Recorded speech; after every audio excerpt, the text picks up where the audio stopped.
The late American dancer and choreographer Agnes DeMille once said, "To dance is to be out of yourself, larger, more beautiful, more powerful." Dancing can be a powerful force that affects the mind, body, and soul, and what's even more appealing, it's truly a universal language. Whether it's ballet, modern, tap, or hip-hop, dancing can connect us all. This week on Full Frame, we talk with artists who are using the power of dance for charity, diversity, and even emotional healing. I'm Mei Lee in Los Angeles. Let's take it full frame.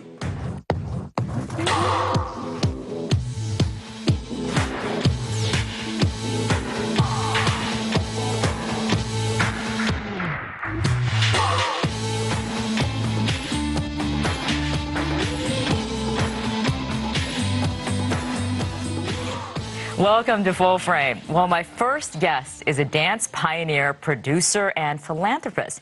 Carrie Ann was one of the first Asian Americans to perform contemporary dance on television in the U.S. She's been sharing her love of dance with audiences for nearly 3 decades. Carrie Ann, an award-winning TV host, has also choreographed and appeared in several feature films. She's probably most recognized as one of the judges right now on the hit TV series Dancing with the Stars. Carrie Ann takes her job as judge and mentor very much to heart. Boomin'! Boomin'! Shut the front door! That is so amazing! What I see in you is a whole lot of fierceness in a little tiny package. That was so exciting for me because it was like bringing back like Fly Girl days and the ballroom. It's like all my worlds collide in one, and then you did that movie and pop, pop. Oh, I almost fell down. And I was like, damn! I want to say this to you, and I hope I get it right.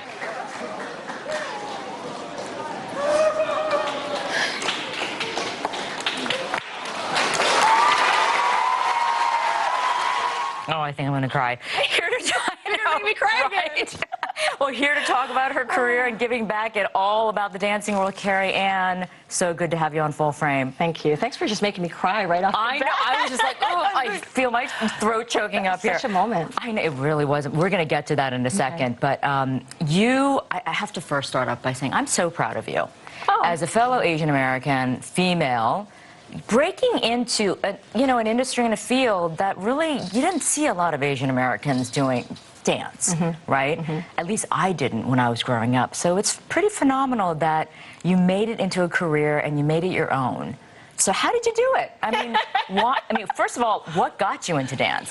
Well, I started dancing in Hawaii. I'm from Hawaii, right. And I started dancing when I was 4, and my introduction to dance was not like most people. Most people are introduced into ballet, which has a lot of rules, and you have to be this, and you have to be that. And I started dancing in an open-air pavilion, barefoot, with a pink chiffon scarf, and our teacher said, "Take that and dance." And I was like, okay. You're like, what? And I ran around, and it was just about free expression. Wow. And I think that first introduction to dance, having it be so sort of open-ended and boundless and expressive and creative, was what set the tone for the rest of my life. I've always believed there's no boundaries to anything. I've never seen boundaries, and so when you don't see boundaries ahead of you, motto to live by. Yeah, it's true. If you don't see boundaries, they don't appear. Right. So dancing has always been about free expression, and it's sort of like the way.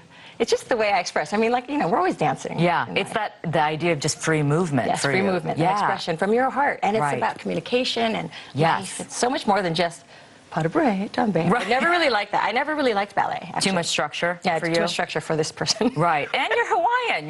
You guys are a little bit more chill and kind of free with your bodies and nature and all of that, right? Yeah, and I grew up dancing the hula as well as every girl in Hawaii does, which I think is also important because it taught me sort of the cultural value of dance. Yeah. And in the hula, you do these movements that sort of tell you a story. So it's about communication. It's also about keeping your history alive and your cultural vibrant. And so dance has always been a lot more than just looking hot and making those moves. But was it tough for you at times, being of Asian culture, trying to make it into the dance world here in the mainland? Actually, for me, no. Cool. I'm going to say that, and a lot of people are surprised at this answer, but for me it was never a problem. Because I grew up in Hawaii, I always thought of myself as the majority. Right. And I never thought that I deserved any less, or I never created any ideas in my mind that shaped how I would be in the world. And so when I came out to LA, at first I went to Japan, and I realized for sure I'm not Japanese, because when I lived in Japan, I wasn't one of them. Right. I'm a Hawaiian girl. And you went to Japan to sing, right? Yes. I was scouted when I was 17 to go be a pop star in Japan. Oh my God, I never knew this. It was a crazy experience. I mean, it was really fantastic because I'm Japanese, Chinese, Irish from Hawaii. Okay. And I went to Japan, and I spoke Japanese because I learned it in school, not because my parents spoke it. And then I was put in this culture to be a pop star, and I was like in shock because I looked Japanese. Yeah, right. But then when they talked to me, I'd be like, oh.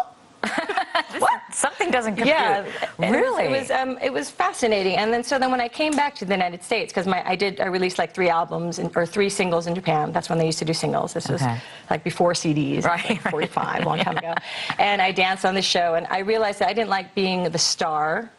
So because I was the pop star, all the attention came to me, and I realized I don't like that. So I loved dancing, and I thought, I'm going to go back to the United States. I'm going to go to UC Irvine because they had a choreography major at the time, and I said I'm going to go there and I'm going to study dance and do what I love and leave this world behind. Really? Which I did. Yeah. And so, because of that, dance was always sort of just my playing field. Like I did it because I just loved it. And when I started dancing, I actually realized, because there weren't a lot of Asians, that I knew I was going to book the job. Oh. I had that kind of confidence that I was like, look, there's nobody that looks like me. And, back then, they always typecast. They needed one African-American, one Caucasian, one Hispanic, and then there was like this one, Hispanics and Asians were always kind of cast in the same, kind of like this brown skin, right? And I was like, I know I can book that, because there's no competition. There's like 5 other girls. Right. And I just, had confidence back then.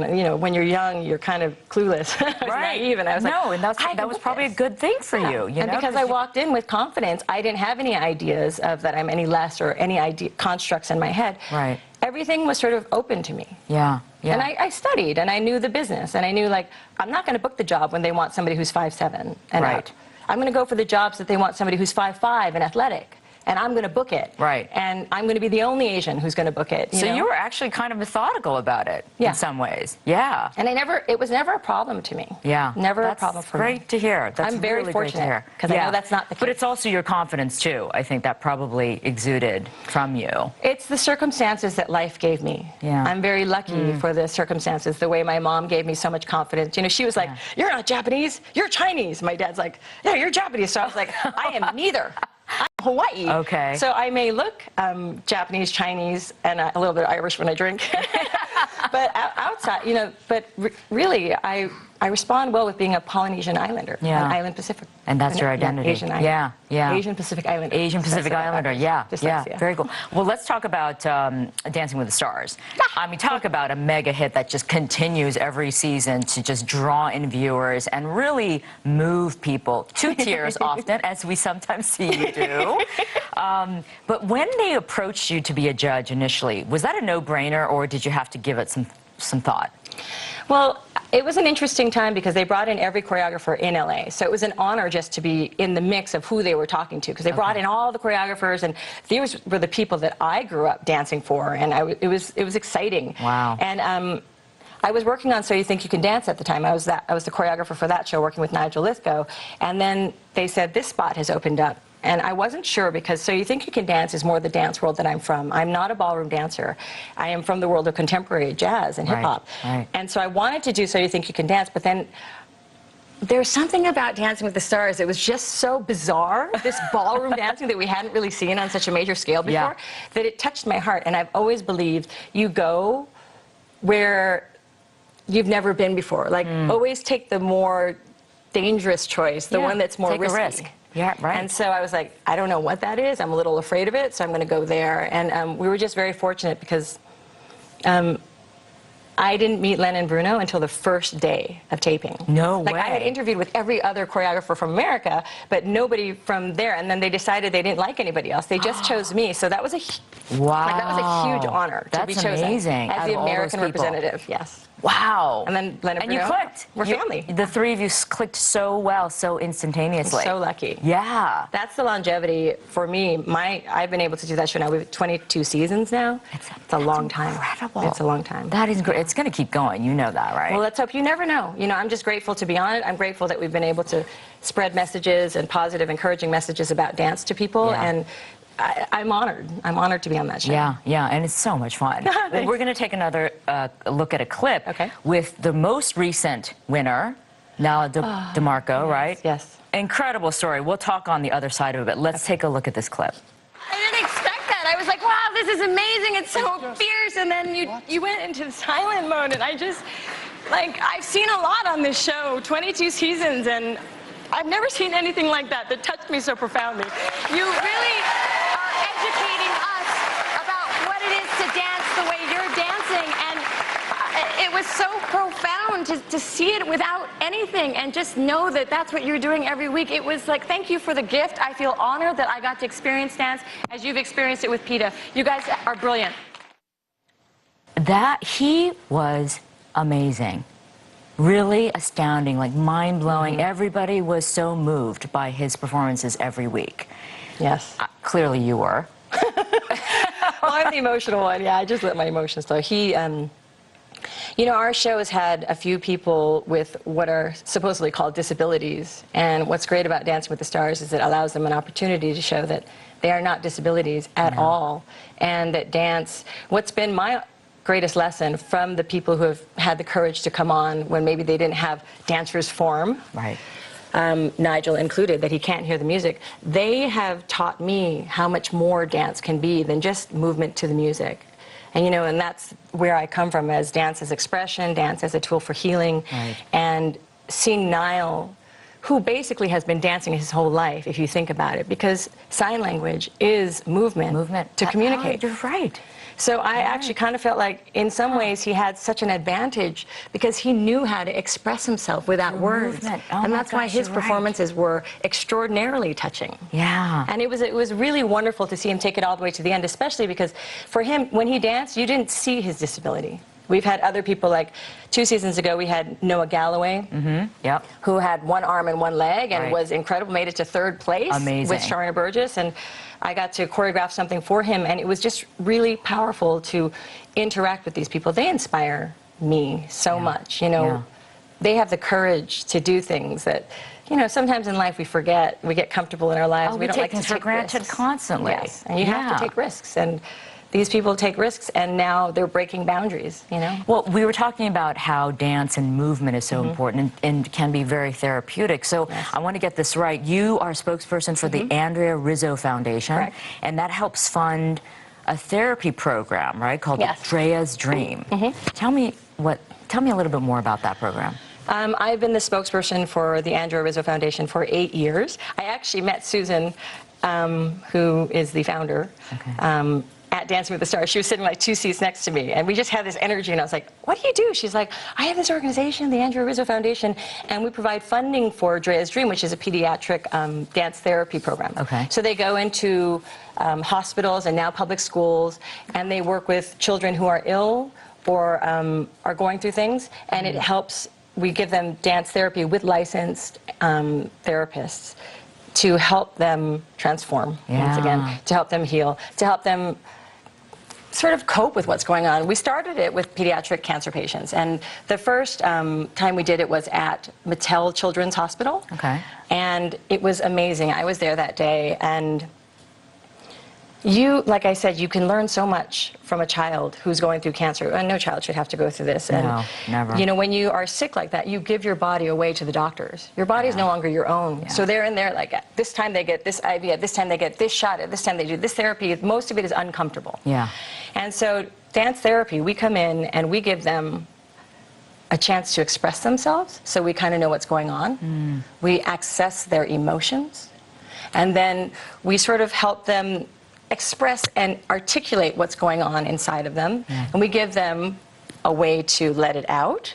And then the most important part, I think, is that we give them control back of their bodies for that time, which is very empowering and very important. And what do you see when oh my goodness, they love it. They come. Yeah, really? I was like, you have IVs, you are going through what I know is a terrible treatment, and you're like filled with light and hope and excitement because of, you know, because they're under great care.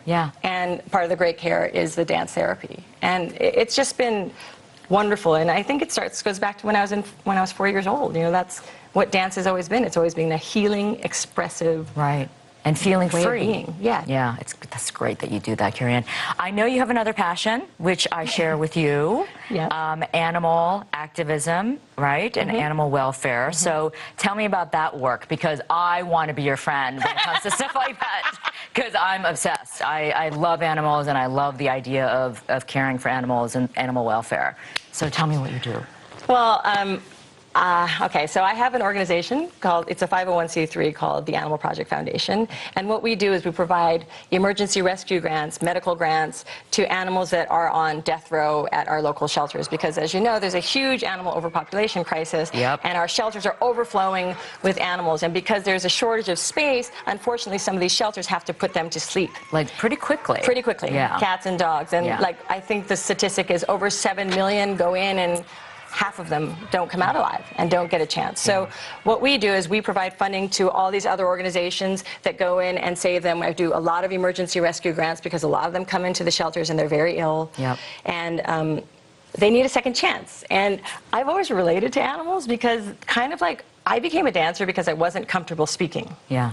I'm still uncomfortable speaking. It's not my favorite thing to do. I express myself better with my body. Hard to believe. Okay. Well, I've learned after having to speak. I used to throw up before every dance episode because I was so nervous about having to speak. Oh, wow. But that all calmed down. But I've always related to animals because they also sort of don't have a voice. Yeah. I've always been one to stand up for people who don't have a voice or don't have the access to have everything they need given to them. And so I like to help people. I've always liked to help people and animals, yes. Those anybody who need help.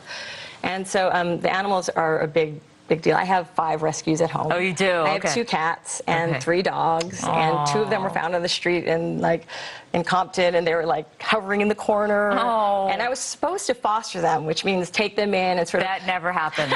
You know, right? No. And you monitor them and you give them an assessment because that helps them get adopted. Yes. And then you sort of take them to the adoption fairs, and I've failed. Total. I would fail every time if I was continually fostering. So. Foster failure, which means I am a happy mommy. But so I do a lot of that, yeah. But the message being, go adopt a dog or a cat. Please don't go to a pet shop or, and get... Well, actually in LA, it's been great because they banned the sale of pets. They just did that, right? So now it's all rescue animals. So you can go to any pet store now and you can get... It will be a rescue, which would be great. Yeah, in LA, but still, other parts of the country and around the world, still a different story. We have a lot of work to do. I work with Best Friends, which is a wonderful organization. I'm sure you know them. And, I want to work with you with your broads and dogs, because I know that's your cause, too. So. I know. I was just telling Carrie Ann before we started that I started a tiny little, group called Broads and Dogs because I care so much. And I realized there are so many cool women like us who love their fur babies, but also want to do something, And the way it works in anything, in any form of any cause or any charity-related event, we have to work together. Yes. So my organization doesn't do it alone. Right. We fund smaller organizations that have been doing it and have been tested and know what they're doing. And that's, we all have to work together just in everything. As we evolve as a culture, as a people, as an earth, we need to help each other and work with each other and be aware of how what we do affects other people. Hallelujah. And monitor that. Absolutely. Carrie Ann, I love you. I love you too. I totally want to be friends with you, please. We're going to hang. We're going to go walk our dog. We're totally going to hang together, but thank you so much. It was so great having you on the show. Hug. Oh, yay. Thank you. Okay. All right, well, coming up next, how a TV producer started a charity to expose more children to the power of dance. Stay with us.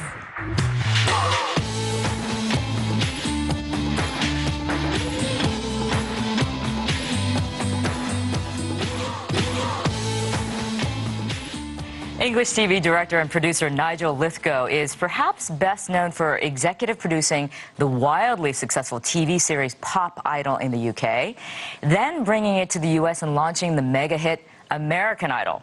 But his roots in entertainment run far deeper. Lythgoe began his career as a dancer in the British song and dance group The Young Generation. He then went on to choreograph more than 500 shows in the UK and Europe, working with the likes of Gene Kelly, my absolute favorite, Bing Crosby, Cheetah Rivera, and the Muppets.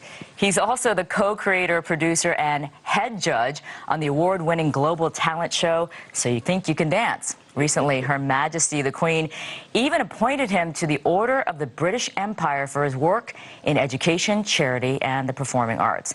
Nigel Lythgoe is here with me now. Welcome. Welcome, Nigel. Wow, that was a long introduction. That was a long, because you have such an illustrious career and still going strong. Thank you very much. Yeah, well, lovely to have you here. Thank you for being here.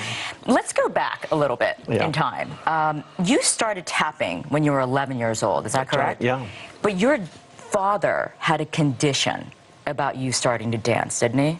Well, he said you should take up boxing. He was very supportive. Let me say that straight away. Okay. Very supportive.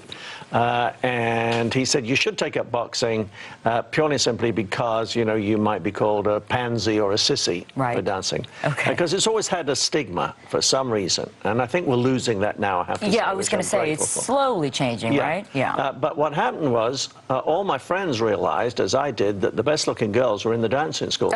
So all my friends came with me. So we became like our own little group. You know, all the Beatles were still going there and everything else, because it was on Merseyside in Liverpool.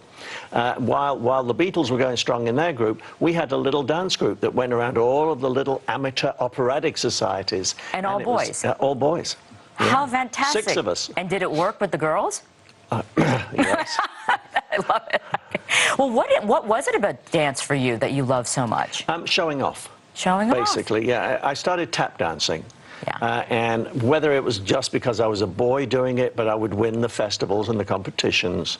And the dance teacher said, look, you're doing really well, but you really need better grounding. So you should really do some classical work and learn some jazz and ballroom and different styles. Right.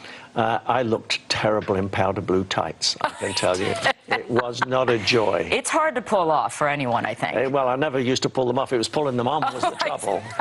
But it was difficult, and also I had to go straight from the ballet class, which you had to do every morning. You know, you've really got to dedicate yourself if you're going to be a professional dancer. Right. And going straight into a ballroom class in the tights with these shoes. I mean, it looked terrible. Gosh, wow. But intensive training for you. So you were really committed early on then. Yeah.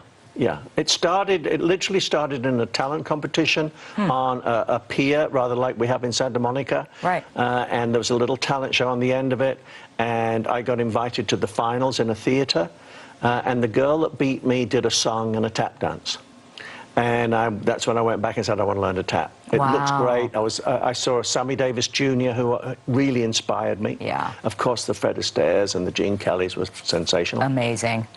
And the next year I went back and did a song and a tap dance, and I'm not joking, the girl came back, did a song, a tap dance, and a ventriloquist's act with a dance. What? And I thought, you'll do anything to beat me. Seriously? Yeah. Did you win, though? I didn't take up ventriloquism, but I didn't win either. No, she won again. Okay. Well, you have to credit her for inspiring you to keep going. Yes, then. Indeed. Yeah, the competitive streak in you. Yeah. Well, you just mentioned some of the greats. Dancers of all time, Gene Kelly and Fred Astaire. You had a chance to work with some of these people. Yeah, Gene Kelly. I have to ask you about Gene Kelly. He is my all-time favorite. Oh, really? Okay. Honestly, Singing in the Rain is my all-time favorite movie. Yeah. What was that like? He was very, very professional. He was hosting at the time and not dancing. Okay. It was in New Zealand, and I was choreographing the Royal New Zealand Ballet Company. Oh. And it was the show called Gotta Dance.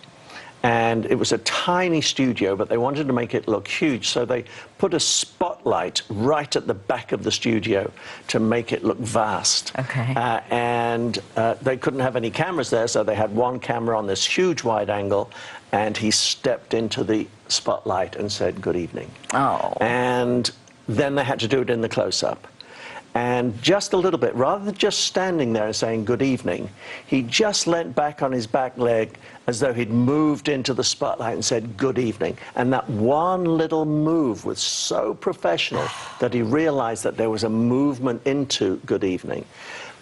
He really understood the movement of body, didn't he? Completely. And he went around the dining table when he first arrived. And he was introduced to the director, producer, this one, the choreographer, which was me. And then he turned to my wife and said, "Oh, you must be Bonnie, his wife." And it showed me that he'd done his homework as to who was actually going to be at this dinner. You have to appreciate He was a someone like very that. smart man. Yes, you know? yes, and what an unbelievable dancer. Incredible dancer. Brought athleticism to dance, I think. Exactly, exactly. Well, let's talk about So You Think You Can Dance. This is a show that you created, and it is a huge hit, award-winning show, and going on for season after season. The concept is so interesting because it's not just professional dancers or people who have had serious training. It's also folks who just dance for fun.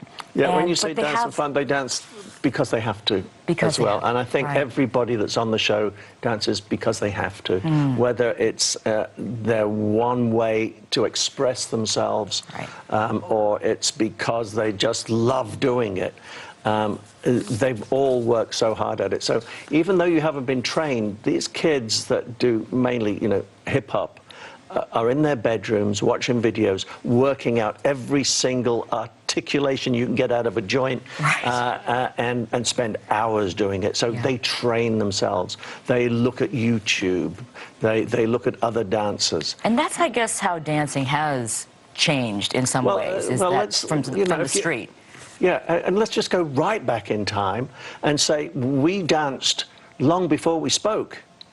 That's true. You know, we dance at weddings, we dance at celebrations, we dance, some of us dance at funerals, you know, in wakes. It was a way of expressing ourselves without words, and many people find that they can express themselves better through movement rather than through verbal methods. So a show like So You Think You Can Dance has really brought dance back into our culture in a way that maybe it wasn't for a little while, right? For sure. To the masses. Yeah, and I think, you know, dads come up to me now and say, thank you so much. I really wanted my son to be a footballer, but I've realized how athletic, you know, dancing is, and he's doing a really good job now, and more than that, he's loving it. Wow. And that's great to see my son enjoying something. And that's the beauty of dance, isn't it? It's not just physical. It's also like it's transformational in a psychological way. So many ways, spiritually, psychologically, and as you rightly say, physically. I mean, the benefits to our health are enormous. It's like any exercise, really. Apart from this is one that I believe you can enjoy even more. But what it does to our cardiovascular system is incredible. Strengthens our bones. You know, everything that you can think of physically is terrific, and mentally. Well, psychologically, it just releases endorphins in our head that make us happy. Exactly. So that's wonderful for a start. And then neurologically, you know, they've proven that because it uses both hemispheres of the brain, it wards off any neurodegenerative disorders, and even helps with Alzheimer's as well. Which is incredible. It's absolutely fantastic. Yeah. And it's free. I mean, you just can get up and dance. And you don't have to go somewhere. And it's unaware of ethnicity and color and everything else. Well, and it introduces us to different cultures. That's what I was just going to ask you, is dancing also works to sort of break down cultural barriers and bring cultures together. Absolutely. And for us to celebrate different cultures rather than, you know, shunning them. If you look at the different forms of dance all over the world, it's quite amazing. The Russians do these incredible high jumps and split jumps and down on the floor with the legs, and it was to show the strength in the thigh muscles from the Red Army that used to do it. Very masculine. Very masculine. If you look at Indian temple dancing, it's all very tight, and which is Bollywood sort of exploded to get away from it. You know? Here in America, obviously, the native Indians that were here originally did the rain dance and everything, and they just followed the beat and the rhythm so that it released so many. I think they just spiritually got carried away with it.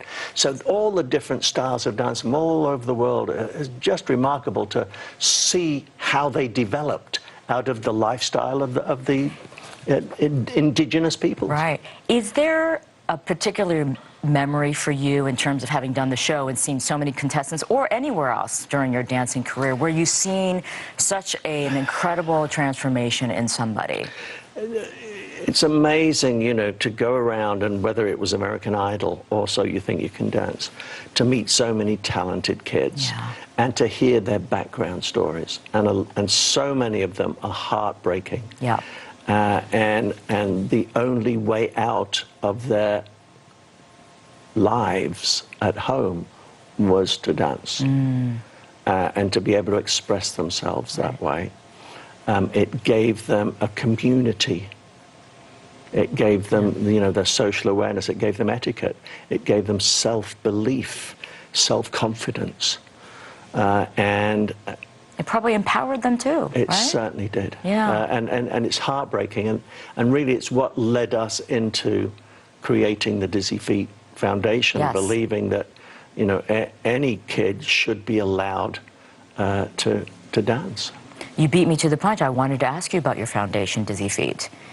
This is, like you said, it's giving kids opportunities to use dance as some sort of outlet. The foundation attempts to find in a city and really deprived kids an opportunity to dance by looking at the groups that are working within those communities. We don't do it ourselves.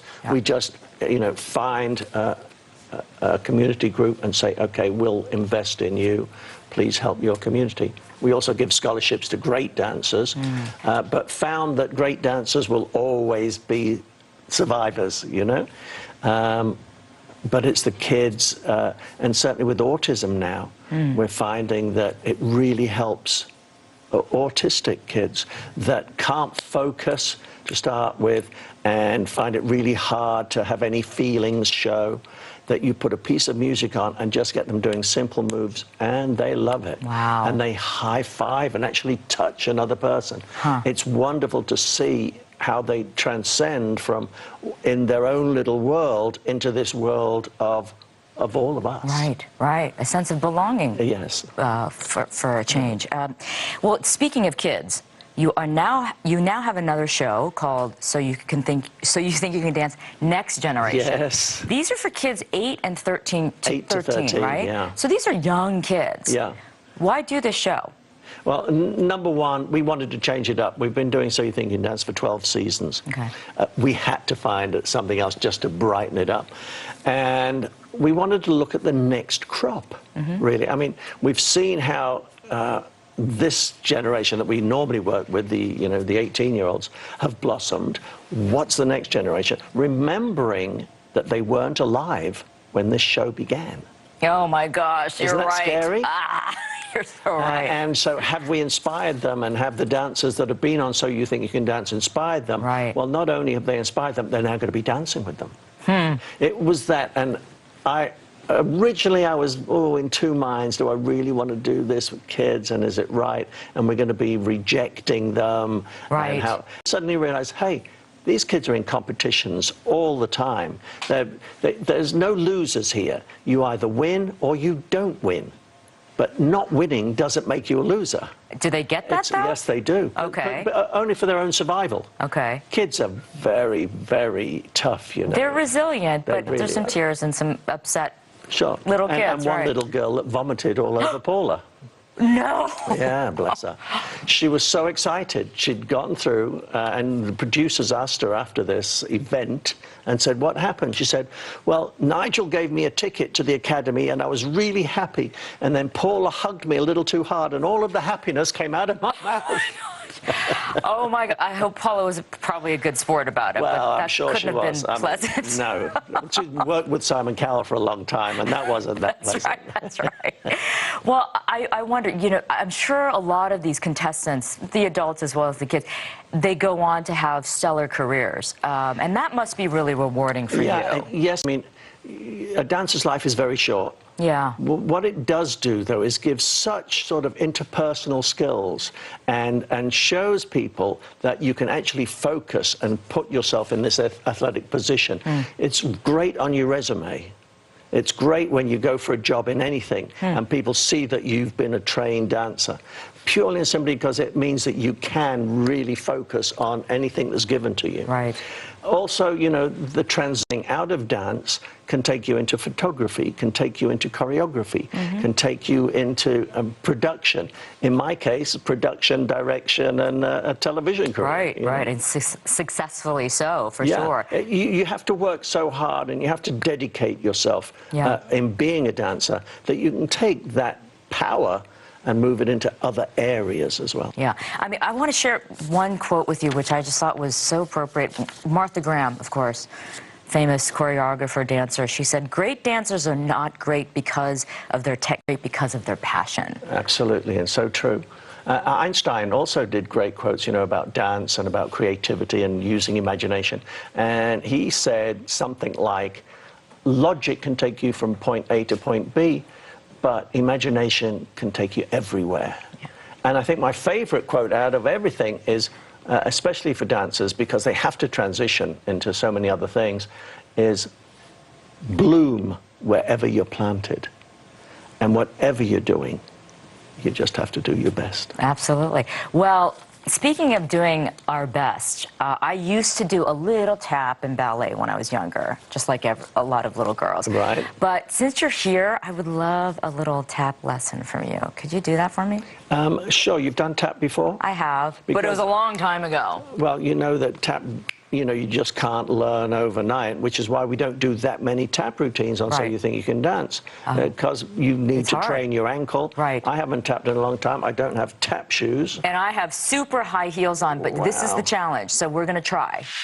Quick lesson? Yeah. Okay. So, do you remember your original time step? I do. I do. Now, keep in mind I'm wearing 6-inch heels today. So. Well, I don't have any tap shoes on my Tom Ford shoes here. All right, so... he doesn't make tap shoes.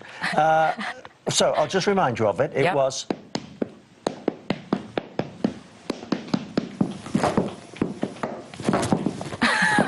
my foot is sticking, that's why. You're not getting the shuffling. What about if we try a... What? Just a brush. Okay, I'll try it. Try it. Well, the rhythm was almost there. Right. I don't know if I can do it in these shoes, but what about... Okay. All right. Now you're making fun of... Okay, I'm going to do it. I know so many kids that dance like that. How about if we just do something graceful like this? This is much better. Better. See? Yes. Yeah. And then a little cuddle dance. Oh, I'm dancing with Nigel Lythgoe. Thank you. Curtsy. Thank you. Thank you. Nigel, it was so lovely. Thank you so much. Thank you. Thank you. All right, we'll be right back. I'm exhausted now.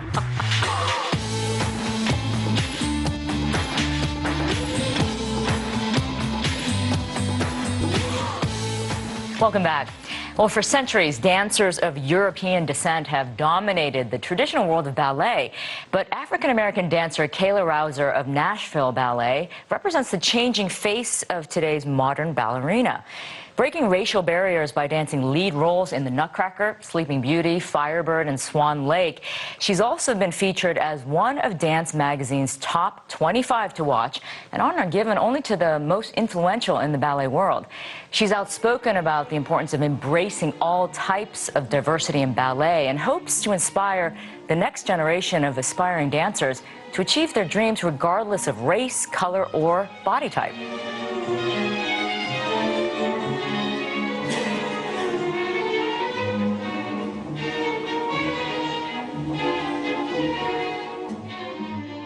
Just stunning. Well, Kayla Rouser joins us now from Nashville, Tennessee. Kayla, welcome to Full Frame. Thank you. Thank you so much for having me. Well, we were just watching a clip of you in Swan Lake. Absolutely gorgeous. That must have been an honor and a lot of fun to play those parts. It was absolutely amazing. It's definitely, those are some of my favorite memories on stage in my career so far. Yeah, yeah. Well, your career has been amazing so far. So let's go back to when you first decided that you wanted to become a dancer. What was it about dancing, and particularly ballet, that made you want to, pay attention and say, you know what, I want to do this? Absolutely. I was always dancing around the house as a kid, and my mom put me in ballet classes when I was 4, as you know, most parents do. But as I got a little bit older, really connected with the aim for perfection in it, even though there's no such thing as, you know, getting that perfect anything, but to always strive for that. I connected to that even as a small kid, always trying to be absolutely just, you know, the best that you can, and I think that's really what pushes all dancers, especially ballet dancers. Well, Kayla, I'm curious, you know, and I'm sure you get this question a lot. Being an African-American female in the ballet, that's something that is not seen often enough. We're starting to see more of it, and you definitely are somebody who's symbolizing that change. But was it hard for you in the beginning? Were there any times where you got frustrated because of that? There were times, and it's something that it's not as common to see an African-American ballet dancer, but we do exist, and there are a lot of us that are dancing in the professional environment. In my teaching, I also teach a lot of students from all different types of diverse backgrounds. And it's really lovely to be able to see that change in the dance studio setting, because if it's not happening on a student level, it clearly won't happen on a professional level. So very slowly, I think you start to see that change. But as a young student, I did realize I was the only one in the class but I didn't have people necessarily point that out to me, which I'm very, very grateful for.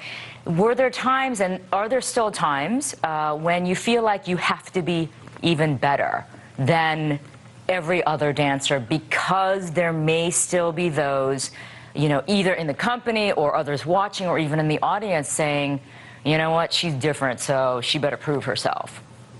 Absolutely. And that's just kind of a mindset that I'm not sure how much of that has been put on from societal standards and ballet standards. But I put that pressure on myself too. And I think because I do feel that pressure, I think it really, I mean, I'm focused in the studio in ways that there's just a little extra something behind it when you feel like there could be a dancer who's a young dancer who might look at me, and whether they see their body in me, whether they see, you know, their training in me. I didn't train at a huge school growing up, or whether they see their, you know, their racial identity in me. That's a lot of pressure to take on, and I really want to be a really great role model for any reason that someone could look up to me. I hope that by embracing all different types of diversity, you know, I'm 5'2", so that's pretty short for a ballerina as well. And I'm an African-American dancer. So there are multiple other things and obstacles that we all have to overcome. And so I think there's a lot of pressure with it, but I think it's what drives me. And Kayla, I know that you're a big proponent about the idea of full diversity, not just when it comes to ethnicity or race. You want people to embrace all sorts of diversity, including body type and shape and size and all the things that you mentioned. Right. I really do. I think it's something that whether you don't have great feet, or whether you aren't, you know, 5'8" with super, super long limbs, or, you know, have a more European look to you, all of those different things create kind of this kind of old school mentality on what a ballerina has to be and what they have to look like. And some of it, and you know, all of those aspects don't only deal with race. There's absolutely a place for, you know, there are companies that wouldn't hire me, and it could just be solely on, well, we don't think she fits because of how she looks, or we don't think she fits because she's short. So I think it's really important that I think this conversation about diversity also encapsulates all different genres of what that word can mean. But I would love to see more ethnic diversity in the ballet world. For sure. Me too. Me too. You're preaching to the choir for sure. Well, let's talk about the actual dance. And you have played some amazing roles, including the roles in Swan Lake, where you play dual roles, right? They're opposing roles. Tell me what that experience is like. For those of us who've never, you know, obviously danced Swan Lake, that must be almost like a spiritual experience to do that. It is. It's incredible. It really is. The weeks, not even weeks, the months leading up to Swan Lake were some of the most challenging and exhausting and rewarding weeks that I've ever had. The ballet is so demanding physically and technically, but it also demands so much of you to tell the story. It's such a beautiful story, and I think if you just go through and just do the steps, it could be anybody doing it. But what really, really grabs the audience is how you tell that story and bring them into it, and trying to figure out how to do that while you're physically exhausted and so tired and you just want to sit and just, you know, have a huge glass of water.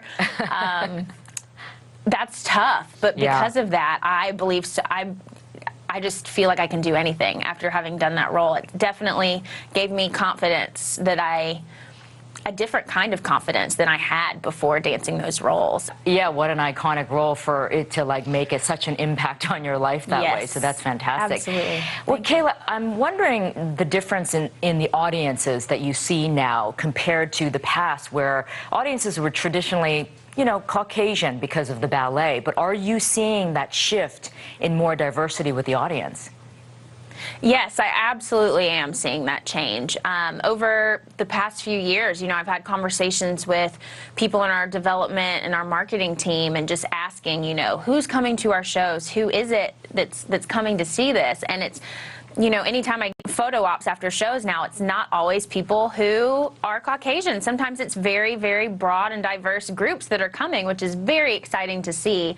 And I think some of that just comes from, you know, here at Nashville, our company, which I love, not everyone looks the exact same. You know, some of us are shorter, taller, more athletic, really long and lean. Yeah. And it's really, really wonderful that we all come together, and it's really about the art and what we make together. And you know, some of us are different ethnicities, and I think all of that combined, people feel that they can relate to ballet more and relate to what they're seeing on stage, whether they see, you know, oh wow, she's kind of short, or oh wow, you know, I feel like I look more like this person, and whereas people weren't seeing that for a very long time. So I think that that's bringing in, it makes it feel more accessible, and it makes it feel like it's more welcoming and open to everyone, even if you don't want to dance, to at least experience the art and be part of it. Yeah, yeah, that's great. That's great. I'm so glad to hear that.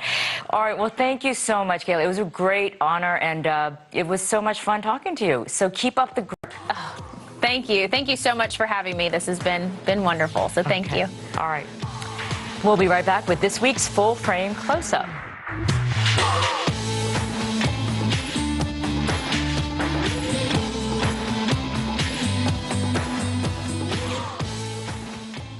He's been called a national dance treasure. Korean-American choreographer Dana Daesoon Burgess has led his Washington, D.C.-based dance troupe in performances on stages all around the world.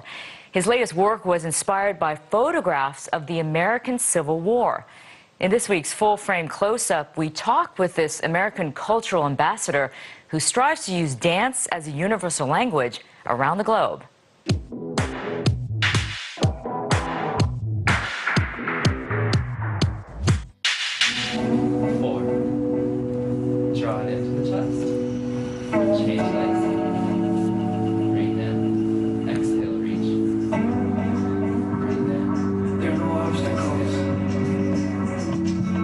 To the side, fondue, to the back, around.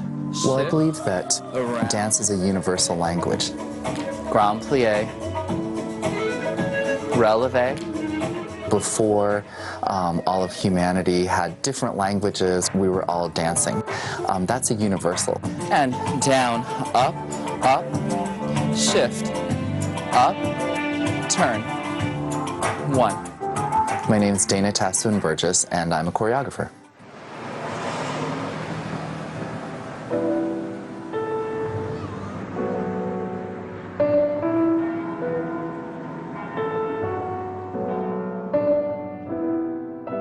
I grew up in Santa Fe, New Mexico, and back then that was a predominantly Latino community with some Native Americans.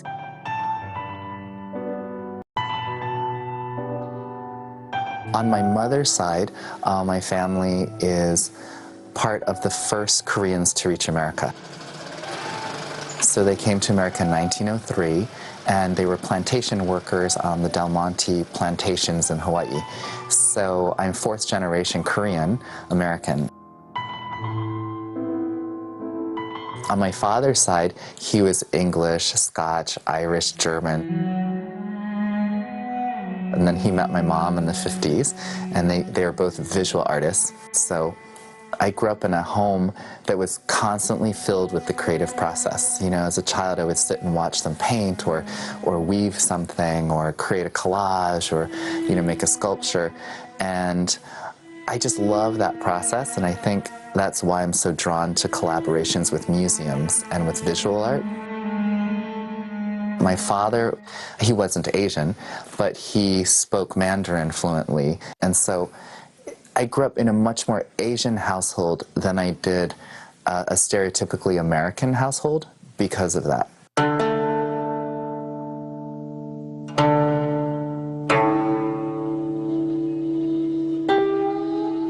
Asian culture definitely influences me as a choreographer. I mean, it's my heritage. So that means that the way I grew up, it has a lens, right, through which I view the world, through which my ancestors viewed the world.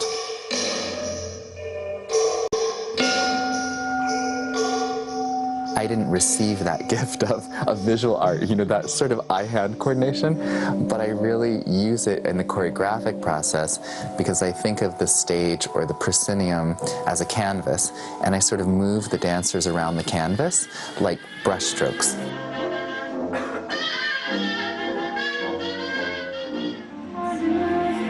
Shift. Up and over, shift. Even as a child, I think my calling was to be a choreographer. I just always loved making dances. So the earliest memories I have are of making little performances and wearing costumes, and you know, somehow I knew that's where I was going to end up.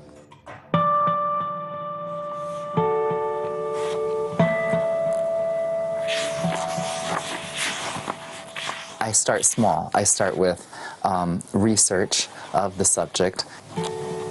You know, we just started putting things on, just similar shapes, just to, and then there's things underneath. I like that. That aren't, like you know, that, so they're yeah. not so. I also have a few like quick notes before we run it again. And then I think about that, go into the studio, work with the dancers with dance phrases and improvisation, letting them know what the subject matter is going to be. I think it's like a vertical turn, but the focus is going up but not up. And then take a phrase. It's almost like writing, like a phrase is like a sentence.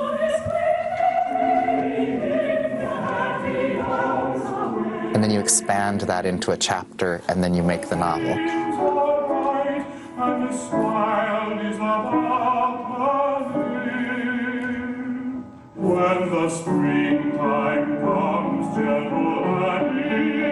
My name is Sarah Halzak, and I'm a dancer with Dana Tysoon Burgess Dance Company. Dana cares about never breaking the spell within his dance. Once you enter that world, he wants you to stay in it the whole time, even as you move from scene to scene, from passage to passage. And I feel like that, the extent of that care he puts on transitions is really unique and something that you don't always get with other choreographers. Dance is definitely a bridge between cultures. While doing a performance at the Kennedy Center, the State Department came backstage and then asked me if I'd become a cultural envoy for them. For me, I take very seriously being a cultural envoy for the U.S. State Department. The company has traveled all over the world, from Asia to the Middle East to Africa to South America and Central America, and we continue to tour all over the place.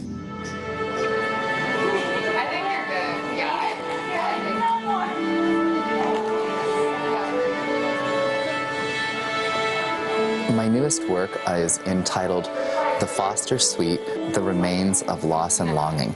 And the inspiration for it is actually an exhibit which is now on display at the National Portrait Gallery by the great American photographer Alexander Gardner.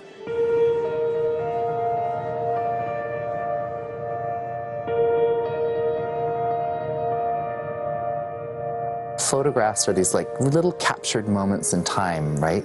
And they capture posture, and they capture facial expression, and they capture intensity of the way the eyes look in a photo forever.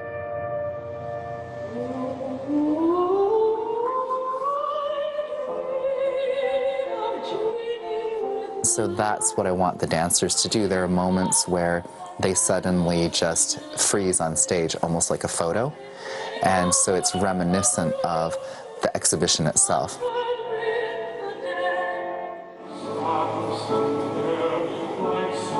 What happens is that the dancers portray Civil War nurses, and then some of the dancers portray soldiers.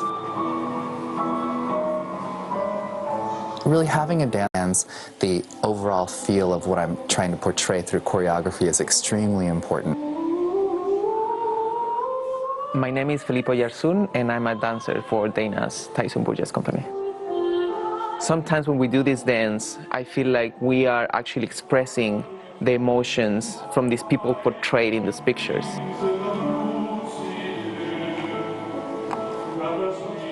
Even though the dance itself is ephemeral, it lasts for just a moment, the choreography itself reflects what was historically going on at that moment in time.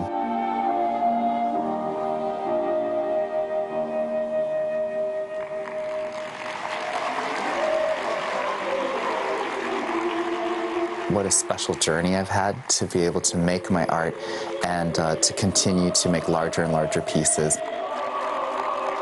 I'll always be thankful.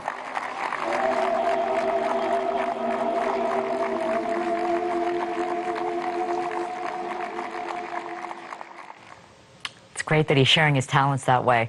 Well, that's it for this week. Join the conversation with us on social media. We are CCTV America on Twitter, Facebook, and YouTube. And you can also watch Full Frame on our mobile app, available worldwide on any smartphone for free. Search CCTV America in your app store to download today. You can get the latest news headlines and connect to us on Facebook, Twitter, YouTube, and Weibo. All of our interviews can still also be found at cctv-america.com. And let us know what you'd like us to take Full Frame next. Simply email us at fullframe@cctv-america.com. Until then, I'm Mei Lee in Los Angeles. We'll see you next time.